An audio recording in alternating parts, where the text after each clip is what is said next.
Go. Go ahead. Welcome back to this week's Soulful Afro with Yvette show with my special guest, Ade Bukola. Ade, so let's jump right in. First topic, Charleston, South Carolina. What are your thoughts?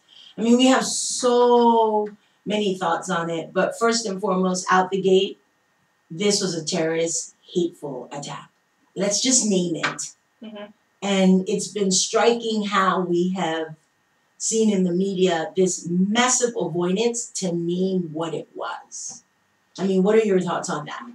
I definitely think that in terms of naming, I think that's the main issue that America has right now. I think that's not the only issue we should be focusing on. We should be focusing on how are we going to stop these attacks. You know, a lot of people have been writing poetically online. I can't read. I can't go to the pool. I can't even pray anymore as a Black individual. It's almost like we're not really free to do anything. And my initial response was I was just fed up. Like literally, I couldn't feel it. It's almost like I was like out of body, out of mind type of thing. It was just, it's devastating. And it's funny because my group, We Are the Ones, I went to sleep, which I never do, but I went to sleep, and I woke up like a couple of hours later, and everybody's emailing me, texting me. And as a Black individual, you can go to sleep for 1 second and wake up and there's something happening. You know, it's like a blink of an eye. Everybody's going crazy. And I asked what happened. They're like, "What do you mean what happened?" I'm like, "I was only asleep for a few hours. What do you mean?" Like, there was a shooting at a church. And I'm like, in a church. And, you know, my father's a minister. And, you know, the Black church has been a little bit far from what's going on, the movement today, and really being involved and connecting with its young people.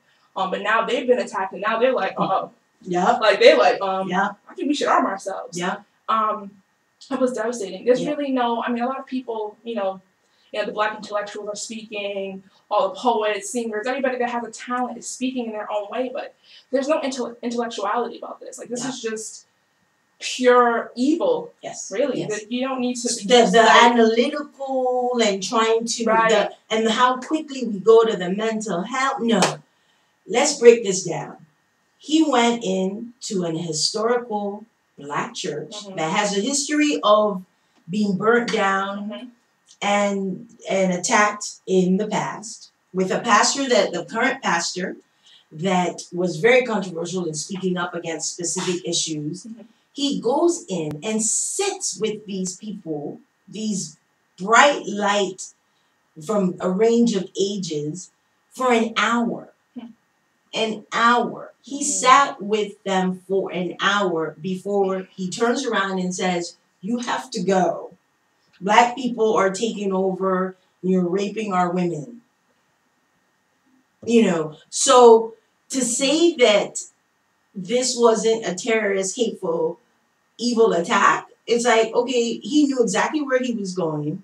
He knew, obviously, he had known when they do prayers, Bible study or whatever. He knew everything about this church and about this community. So, you know, this is not about, okay, he was crazy or whatever with the hate stuff, but race is at the core of this.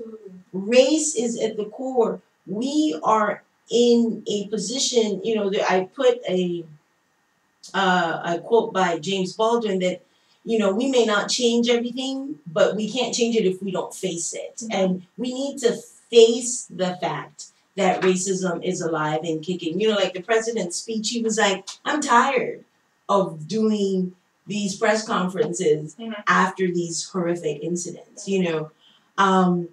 So, and there's a heaviness, you know, like you just said. You and I may walk in different spaces and we're not in settings that we think that we, like you said, the pool, the church. So you never know.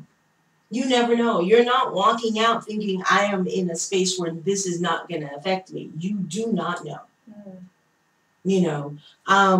So it's really sad because then it was connected to the timing. It is another thing is Juneteenth was Friday. Right? So what do you think of that? How do you see that?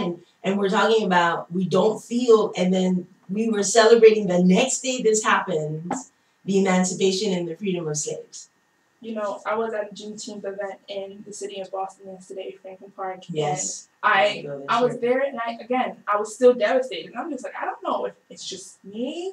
Even my team was like, what is wrong? They've never seen me like that. I've never seen myself like that. I was like, almost like a zombie. I'm like, I don't feel free. What are we celebrating? I still feel like I'm in bondage, you know. And I have to tell my brother every time. He's like, he's a 23-year-old man, and you know he has a long beard, you know, very handsome. And every time he leaves the house, I'm like, "We'll get a shot," and he doesn't. And it's not supposed to be funny, but he doesn't even laugh. He's like, "I'll try." Like it's that serious that I have to make sure I give him a hug, like. Shot, bro. See you later. You know, it's that serious. And it's just like, I don't feel free in this country. Yeah. I don't feel free to do anything. I don't feel free to have my locks. I don't feel free to, you know, express my black rage without people saying that I'm racist. Or it's just, it's really, really, it's devastating. And as a young person, it's even more devastating than you know, anyone can imagine. But I'm happy that we're here. The ancestors have paved the way. Absolutely. And we have to, I mean, this is all divinely aligned. Like, this is not happening for no reason. And I think that we have to hold on strongly, and we need to make connections. I was amidst thousands of black people yesterday, and nobody was connecting. Yeah. Everybody was drinking and having fun. Yes, that's why I didn't go this year. But I'm just like, I was just really, and I want to, you know, shout out to Black Lives Matter Boston, because they did try to connect with people, talk to people, gave out flyers. But there needs to be some more connecting in our communities. I mean, there were young people cussing up the store. I'm just like, this is not where we should be. Yeah. What are we celebrating? Exactly. Exactly. So we're going to take our first break, another break, and we'll be right back, because I think, you know, Ade, you just said something, you know, we're collaborating together, and we're seeing some of these things that we need to start paying attention to.